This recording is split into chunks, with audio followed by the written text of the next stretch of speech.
Welcome everyone to the On Time, On Target Financial Thought Leader Series. I have today with me a good friend, Matt Bentley, and the particular perspective that he's going to provide today is he founded his own company 16 years ago, and it's grown out to over $50 million in revenue.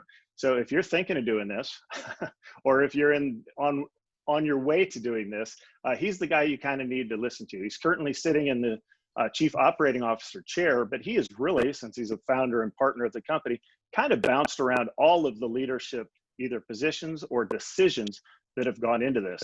And along the way, if you heard an earlier podcast, somebody else was giving Matt Bentley credit for helping him along the way. And I share that same feeling. I got to meet Matt several years ago. Our daughters happen to be the same age. And Matt has helped me, whether he knows it or not, by just having casual conversation. His mentoring has helped me build and grow my business. So that's why I wanted to have him on the show. He's perfect for you to listen to. So Matt Bentley, welcome to the show. And let's start with you telling a little bit of your backstory of kind of where you grew up, went to school, and all that. Over to you. Thank you, Steve. I appreciate it. Thanks for having me on. Just, to set the record straight right out of the gates, I am the co-founder and Chief Operating Officer of the modern day Q1Media. So I joined that business from the very beginning, but the original version was an LLC. We later went on to create other companies and merged it with a new version called Q1Media Inc., right? We changed our shareholder structure.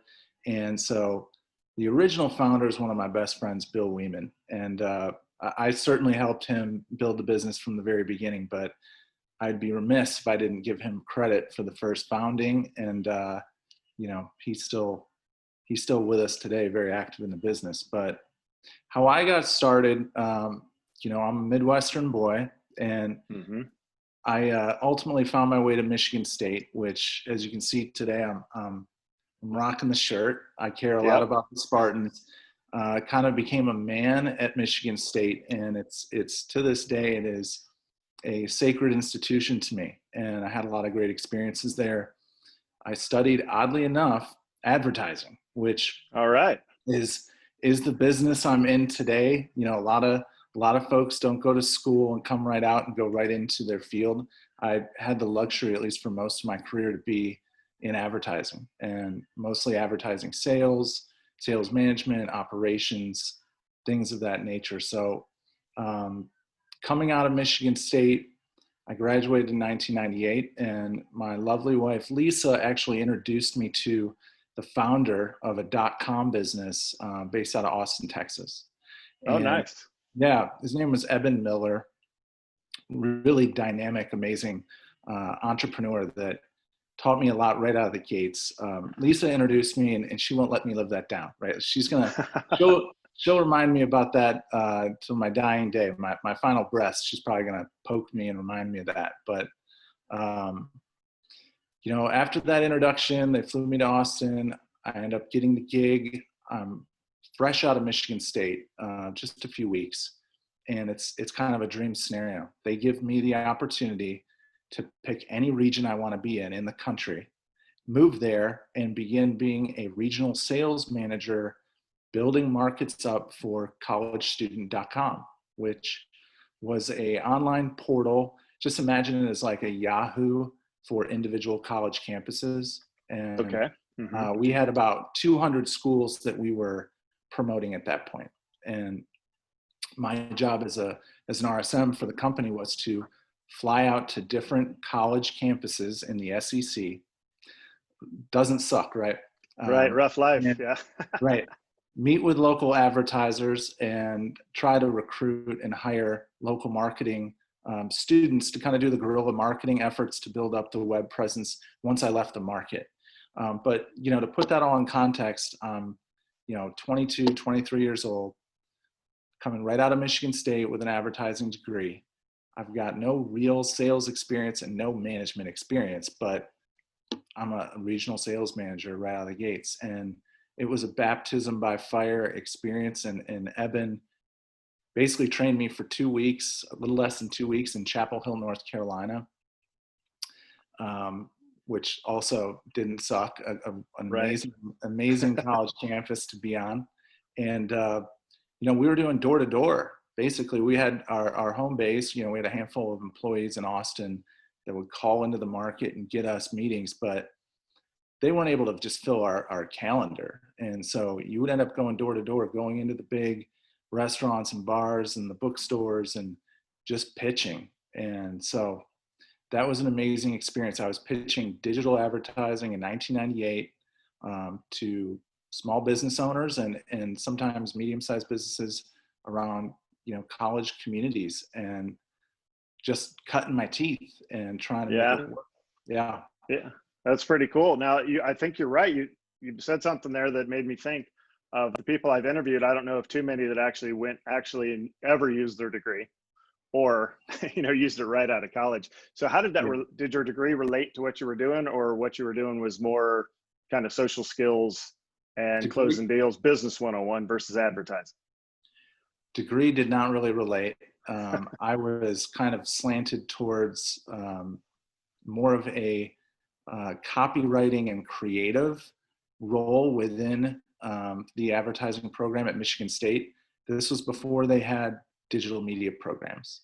So Gotcha. I was coming out of school with an advertising background, right? I'd handled, different presentations and learning how to build out campaigns for advertisers and kind of understanding the nuts and bolts of that for traditional media. But digital was just starting. It was like the very beginning of digital media really getting any kind of traction. And, right.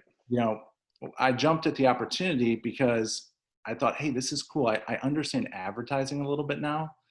And this sure as hell beats making $12 an hour being a copywriter for the local Jiffy Lube, And so thus I was thrust into a sales opportunity. And, collegestudent.com was later acquired by collegeclub.com, like all within my first year. It was a serious roller coaster ride. And, there was just a small handful of us that were in that collegestudent.com business that I still keep in touch with today. A few of them are some of my very best friends. I know you had a previous guest on, Jimmy Short, who's, one of my best friends. Bill Weeman, who's my current business partner. We've been in business for 16 years. I just got off a couple conference calls with Bill earlier today.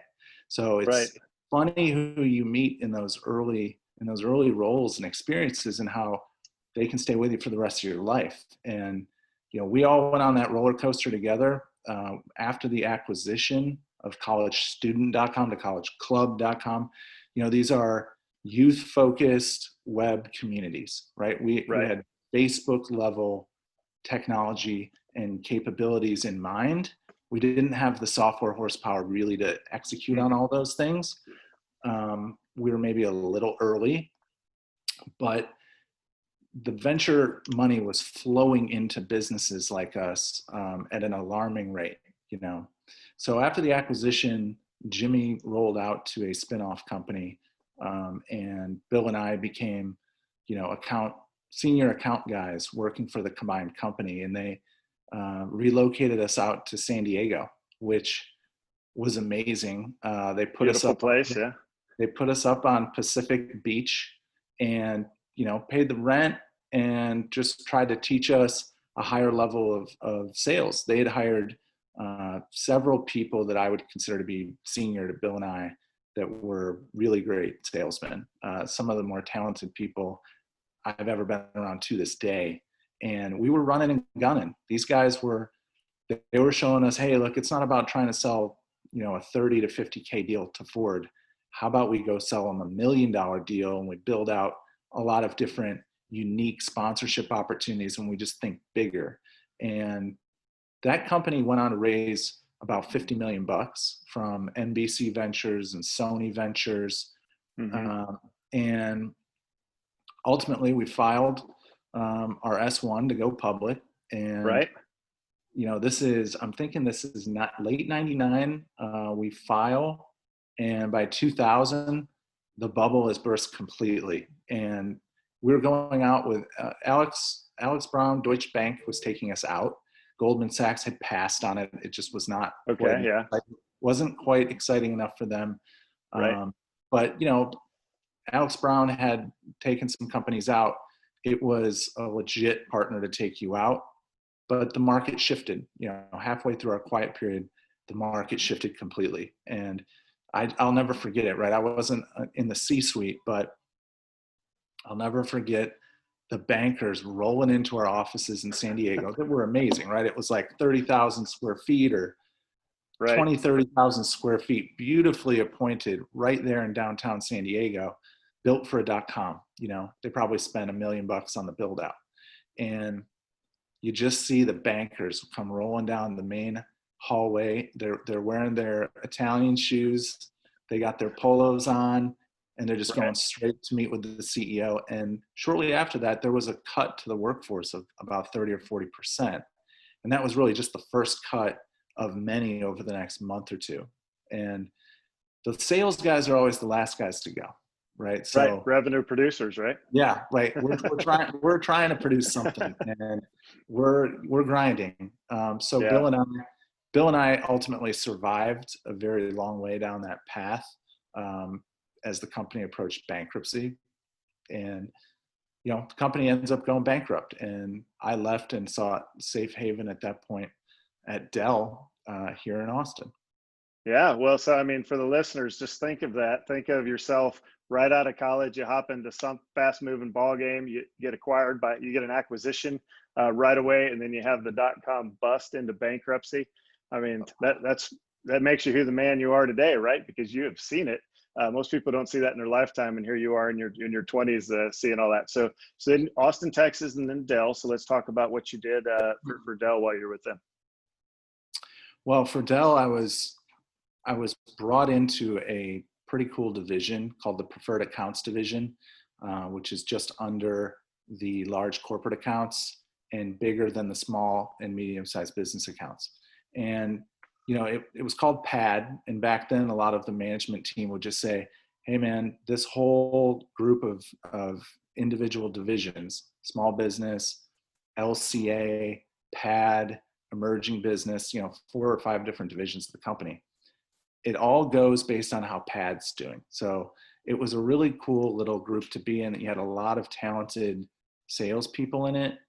Really not a lot of people that came from transactional environments from my experience. There were a few that migrated up from more transactional roles at Dell, but I was hired in as the .com bubble is bursting. So a couple of, one of my best friends also to this day, a guy by the name of Matt Teeter, had teed me up with an interview with a couple of guys that they were old school Dell guys that had a lot of sales swagger, and they wanted to meet these .com sales guys that were basically on the sidelines. And there was a little bit of a momentum play for Dell to try and sweep all of us up because we're out there on the market. We're ambitious. We've got that entrepreneurial spirit. They'll coach us up on the corporate side. And so I ended up interviewing once and got a job pretty quickly, and a good one, I would say. It was, regional account sales and management, a lot of accounts in the Northeast, but working with a lot of really amazing, talented people that taught me a lot. So like the one thing you learn when you're coming out of a .com experience like that and you're very young is that you're really nobody when you get to a big Fortune 50 company like that, especially a storied company like that. Michael, in the 90s, Dell was the stock of the decade. And obviously Michael was multi-billionaire, and the success level at that company was out of control. Now the culture had changed quite a bit from what I'd heard, but I was level set pretty quick, in that first year, and realized, wow, okay, I actually do have a lot to learn. I'm not as great as I thought. When I was at College Club, I got a meeting with Chief Marketing Officer at Target, and they're like, okay, go.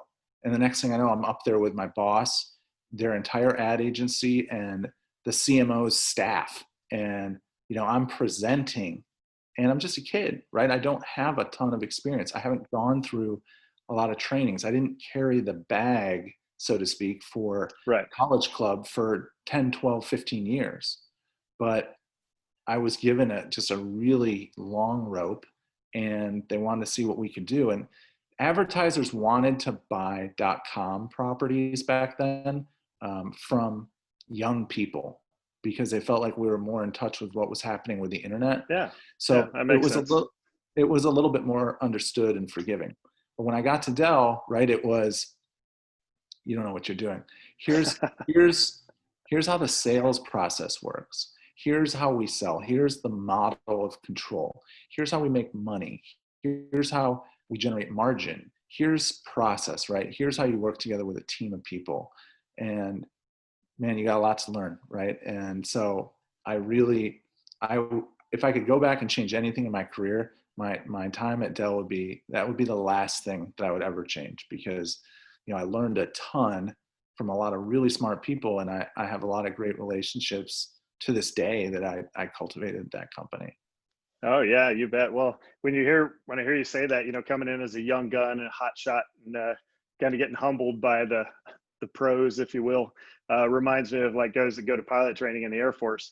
It's the first thing they ask you when you walk in the door is it's like, hey, have you flown a lot? Are you already a pilot? And the guys that are like, yeah, I have. I've got 2,000. It's like they're terrible, right? Because they think they know how to fly. That's the problem. And the Air Force wants to teach you a very specific way to fly. And so they have to kind of, you know, break all those habits and say, no, this is how it's done. And you see later on, like, oh, that makes a lot of sense. So your point resonated with me there. So good times, good mentorship at Dell, 4 years. And then tell us about how the transition there to the start of Q1, or you joining up with Q1, and take us into the Q1 story. Well, I mean, if there was one thing I ever accepted at Dell is that, you know, there's a ton of amazing people there, right? But that corporate structure, how they do business, how you're treated as an employee, it may not always rub some people the right way, you know, and right. There's still, I've got some of my best friends are still there, and it's the same grievances over and over again. Everybody's there for different reasons, and some of them are great reasons to be there later in your career. I felt like, for me, I wanted to own something, and I didn't want to be beholden to anybody. I wanted total job security, and I basically wanted to bet on myself. And Bill Weeman and I had been talking off and on, you know, my last year at Dell about what if I came and joined him in this consulting business that he had just started up. Right. And it was selling digital media, representing a handful of web publishers. We really considered ourselves in the early days as a sales boutique, right? Like we were working with 5 or 6 different web publishers, and we sold their audiences exclusively to big agencies. We represented them. You couldn't buy inventory on those websites without going through us. And, you know, so Bill and I had talked off and on. I was kind of intrigued. He knew I wanted to start something. And I mean, I was all across the board with things I was thinking about doing. Right. I think he saw the entrepreneurial spirit. He and I had already been really good friends and had some amazing entrepreneurial experiences together. So it was kind of a natural thing for him to say, I think you should join me in this business. I think it would be amazing. He was slammed and overwhelmed because I know you've met Bill a few times. Bill's a hell of a salesperson himself. Bill's got a lot of great relationship skills, and just became overwhelmed managing all this business that, you know, he was able to kick up for the publishers that we were representing. We were working with a handful of publishers, and they were largely in the youth and entertainment space, which also skewed youth. You know, when I say youth, think 18 to 24. And we were carrying a lot of those agency relationships and website relationships from our previous experiences in. I had been on the sidelines at Dell, but Bill had never really left the space. He stayed on with the company through bankruptcy and was kind of like the last man standing, you know, nurturing 1,000+ leads of people that were interested in buying against that audience, including a lot of ad agencies. And so when he decides, okay, I'm going to flip the switch here, and the company he was working for at the time wanted him to come up to New York full time. They didn't want him to be remote anymore. He said, I'm done. I'm staying where I'm at. Let me see if I can do this on my own a little bit. and he just immediately started closing business. And that's what led to me joining Q1. Is he said, look, I can't even really close any more business right now or Right. manage these accounts effectively, and still address the whole East Coast of the country. Like, we're not doing any business out of the major markets, right? New York, Chicago, Boston. Nothing was happening there. Bill's just, he's just plugging holes on the ship as it's, starting to swell up with revenue, and Right. doing a really good job. He had brought on a couple of other folks that he was close with, that were helping quite a bit. But, Bill was really kind of the sales magic at that time. And he knew I could probably come in and add some value. So we negotiated a deal. I joined the company as a partner, no salary. Okay. Yeah. We paid each other on dividends right out of the gates. And, it took 3-4 months to start making really anything.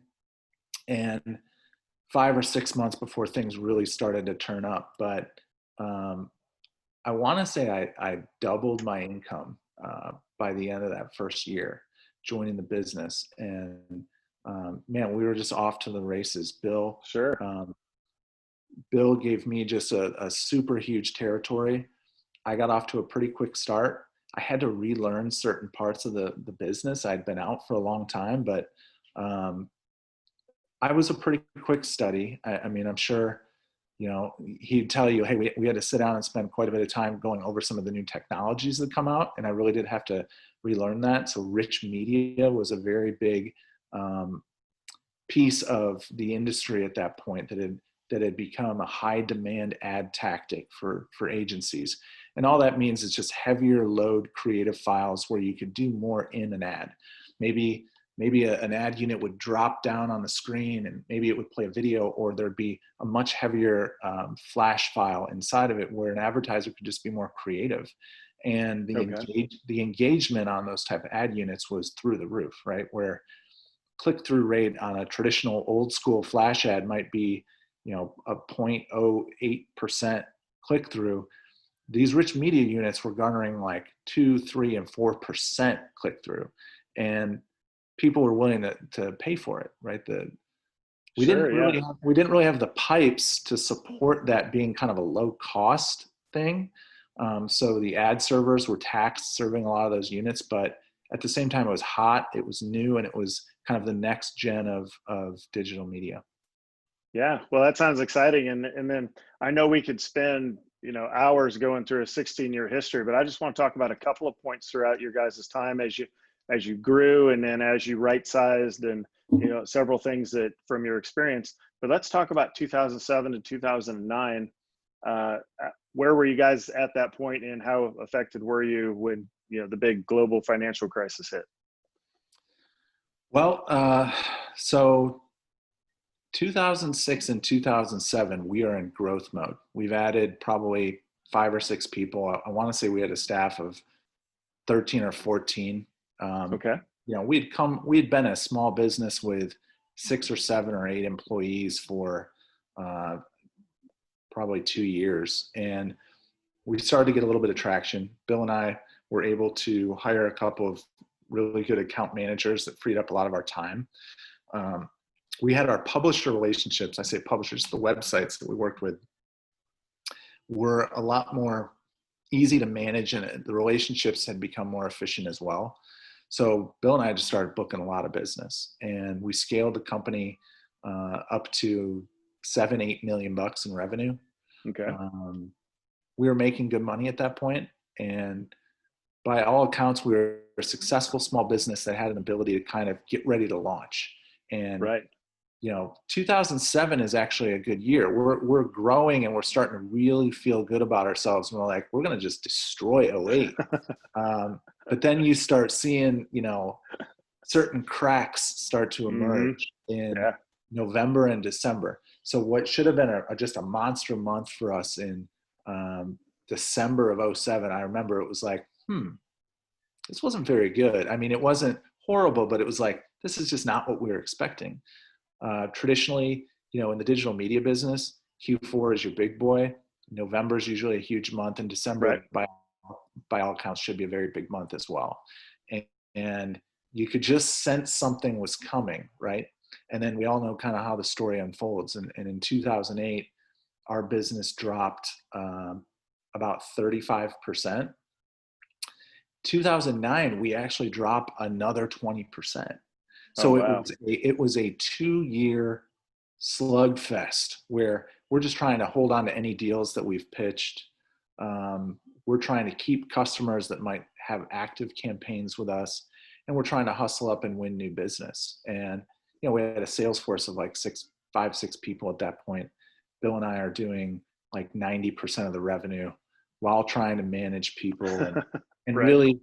really wear a lot of hats in the business. But it was what it was at that time. And one of the things that we did to really endure that pain is we took the pay cuts ourselves. We didn't extend that to any of our team members. We didn't cut anybody. And we actually hired a couple of people over that period. So I think that was a pretty wise move for us at that time. It was instinct. It wasn't coming out of some Right. playbook. You just have a sense. I think some entrepreneurs have these senses, right? And Sure. it starts early on in your career where you kind of get a feeling for like, if I risk this, I know we're going to come out on the other side of this a lot better.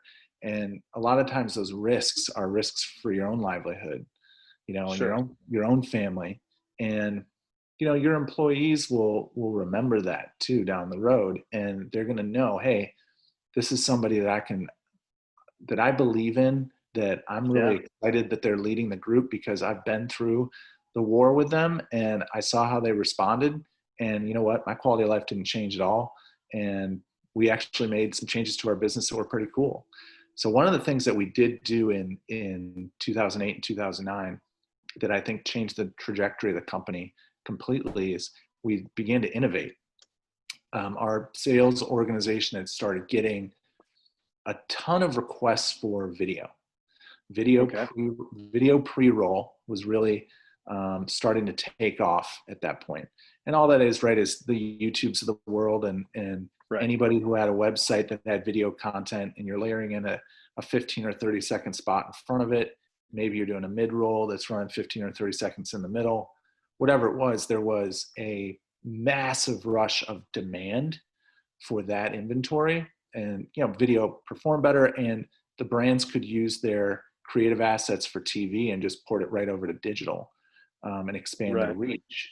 But there just wasn't enough supply. You could be on YouTube at one point. YouTube started to really take off, right? But there just weren't a lot of video content sites out there. So we decided to create a unit that we call the V slider that would actually pop up in the corner of a web page. You could close it out after 7 or 8 seconds. It would be branded for the website, and it could run a 15 or 30 second pre-roll. You could just stick a pre-roll in there. You didn't even need content to run it.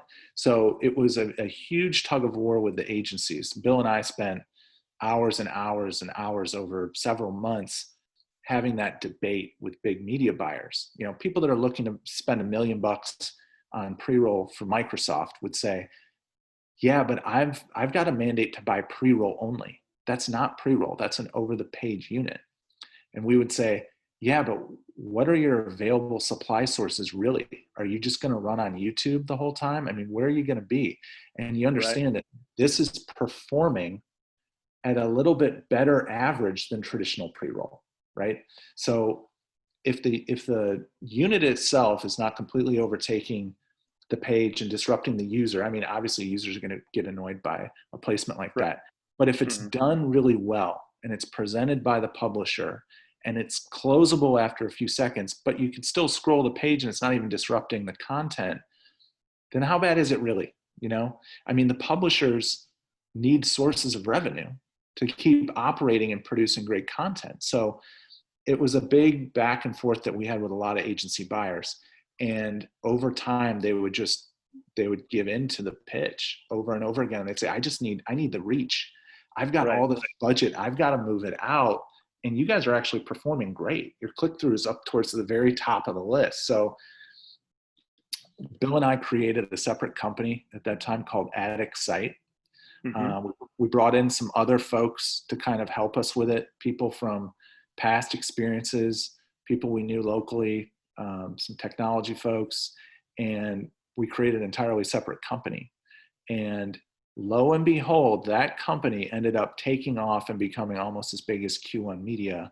And ultimately, we decided to merge the two entities and really create an entirely new Q1Media at that point. Right.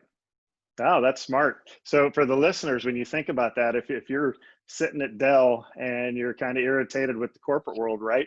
And you want to, again, using Matt's words, I wanted to bet on myself. And I know that feeling. I felt a little constrained in the military as well. But if you're thinking about that, just look at what, Matt had to go through. And, right out of the gate, you got the big push, the run up, then all of a sudden you have the global financial crisis kind of bringing you to your knees, chopping your salary to either a bit or all of it, and then right out of that, turn around and pivoting back forward with some new technology and going right back at it. So I just love that story, and I think that if you're up for it as a listener, you got to always move forward, even on bad days. So let's. I know there's a lot to cover, but I want to kind of skip over everybody kind of grew from 2009 on into the latest with COVID-19, and I know there were some office moves, and I mean, per bunch of personnel as you grew out your business into your guys' vision. But talk kind of about what you're going through back in March or now still, some of the challenges as now a 50 million in revenue type company versus back when you had 6 to 13 people when you got punched in the face by the global financial crisis. So talk about COVID-19 and some of the leadership things you've had to deal with there. Yeah. Well, so if we back up just a step, Sure.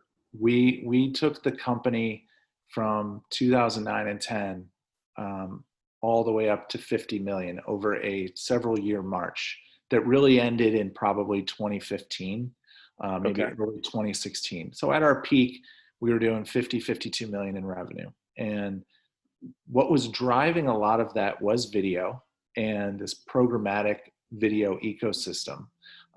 We had built a really cool unit in that vSlider. We had a ton of distribution on it. It was running on over 1,200 websites internationally. And we partnered with a company called LiveRail that Facebook came in and bought eventually. Mm-hmm. That wasn't really that wasn't really a happy ending story for us because at the end of the day, Facebook looked at it and they just turned it into an acqui-hire, and they took LiveRail out back and kind of shot the platform and just had all the talent of the people. But when they did that, we ended up losing about $30 million in revenue. So it was a major haircut. And over those years, 3, 4, 5 years, we had scaled the company up from, the low 20s all the way up to 90 people. And oh, wow. We had, what I would consider to be an amazing team, but we had a lot of people focused on a product and tech organization that we just weren't going to be able to compete. We were underfunded. We had a really nice line of credit with Silicon Valley Bank. We had a subordinated debt facility through a company called Partners for Growth that mainly does debt deals under Silicon Valley Bank. Okay. And we used that, right, to try and build out the company and scale it. But right as we got all that traction, we were disrupted. We were disrupted in the market, and so were a lot of people. We were by no means alone in that shift. And Bill and I were forced to make some really difficult decisions at that point, which I wouldn't wish upon any entrepreneur. But at the same time, these are the things that shape your character as a leader. And exactly. And we had to walk through the fire together again, and we ultimately decided to downsize the business. And significantly, and pivot it to being focused really on, what we had started out at all along, right? Which is a digital media services business. It's working hand in hand with brands and agencies across the country and being their go-to strategy source, being their experts in the market, being somebody that they can call at 9 o'clock at night on a Friday and try to get a campaign live on a Saturday. And that's our mission today, really, which is to deliver world-class customer service and campaign execution to our partners here in the U.S. And I think that when we made those changes and we really created our mission and we laid out our core values, and we had to say goodbye to a lot of amazing people that we've been on a pretty cool journey with. Yeah, I bet. What emerged in the end is what we have today, which is just an amazing group of super talented, ambitious people with a lot of character, big hearts, willing to learn, coachable, and super talented, right? Just people that are talented. And, after 15 or 16 years in one industry, you start to develop a little bit of an eye for that. And right, yeah. if you stick to your playbook in terms of who you're looking to hire, only good things can happen from there, right? And you know this from all your time in the military. Oh, yeah. Is let's not create a new playbook right now, right? Let's stick to what we know works, Right. and until it stops working. And so that's really what we ended up doing with the company over these last 2.5 years. And so when we got to March and things started to get weird with COVID, you just had this sense, as Bill and I both did, that we're going to find a way to get through this, because we've already been through so many different transitions and disruptions and just straight up nightmares that what's going to stop us this time, honestly? I mean, a virus is scary and it's disrupted a lot of people, and there's a lot of amazing small businesses out there that are struggling that might not even be around next year. And I think that's terrible and it's heartbreaking. But at the same time, we had a little bit of an edge in that we're digital. The digital out of home advertising companies suffered right away, I think a lot more significantly. Some of the traditional media companies have struggled, and some of them will pull out, some of them won't. There'll be winners and losers there. We basically just already knew, okay, we're in a downward spiral. We've got a lot of advertisers that are asking to pause campaigns. We've got some deals that aren't going to close for at least another month or two now. Right. What are the levers we want to pull? And I think that's where having really good financial acumen comes in. Bill and I did not traditionally run the accounting organization for our business. But when we decided to clean up the company and change some things, we were forced to take over the accounting piece and really learn every element of our financials inside and out. And so we had a 2-year head start. We had already kind of picked up a mini MBA in how to manage a P&L and a balance sheet. Right. And we've got a pretty amazing accounting team, just a couple of people, Kalinka and Dustin over at Q1, that are just really bright driver people that care deeply for the people in the company and having the company perform well. So for us, it was pretty easy to understand the levers we could pull right when we started to see the writing on the wall. And that playbook is always cut your own compensation first. Right. And then look for other incentive-based programs that can be delayed or changed or straight up canceled. And then you just go down the list of P&L items that are either, necessary or not. Are they expenses that are going to actually drive revenue when the recovery starts or not? Are they mission critical? And it was pretty easy for Bill and I. We've been through that whole process once before, having a little bit of control over the financials, and we'd walked through those scenarios before without total control, but we'd seen that story before, right? And it's about acting really quickly and aggressively, and not hope casting for the future. Basically, go look out 3-6 months and say, we might be operating at a 50, 60, 70% loss. What do we need to do today to try and absorb that? And by doing that, I'm sitting here today telling you, we just wrapped up our May financials. We were profitable in May. Very nice. We were almost essentially a break-even business in April, even though our numbers went down quite a bit. We'll be profitable in June, and we're teeing up some really, really big things for the second half of the year. And, I don't take a ton of credit for that. I'm sure Bill wouldn't either. We have a really amazing, talented team, both in our operations teams and our sales org. It really top to bottom, right? You saw that we just won. We were just named the 16th best small business to work for in the state of Texas. Very nice. Which is a huge honor. It is the 7th time we've won that award. We've won it back to back now, and we keep improving our status in the rankings. And, I just can't say enough about the team that we have together and how amazing they are from really every department. We run super lean with, our technology run by Keith Edelman. Human resources is just Laura Hood running the whole department. Our accounting group is 2 folks that I mentioned earlier. And then we have a host of really amazing account operations team members and salespeople that are just very, very talented and care a lot about what we're trying to do. And, you don't win that award a lot by having a weak culture. The culture has to be extremely strong. You need something like a 98% approval rating by their employees to even rank on that list. And, I'm honored and humbled every day when I interact with our team members. And I know that they know that we've got their back, and, we're going to continue to move forward through this time, and hopefully we can finish the year very strong.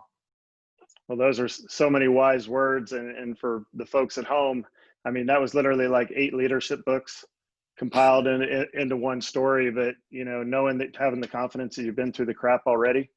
We used to joke in the military, that's why we have all those ribbons. It's like, what do those mean? It's like, I've seen my share of crap and I'm still here and I got it, So knowing that you guys have been through that together and hiring superstars and running an efficient operation, knowing your numbers, all that stuff is why I wanted you to have you on the show, and to talk about, it doesn't always work out. You're going to get punched in the face along the way, no matter what your plans are, and you roll with it and you go on. So thank you for sharing all that. I do appreciate it.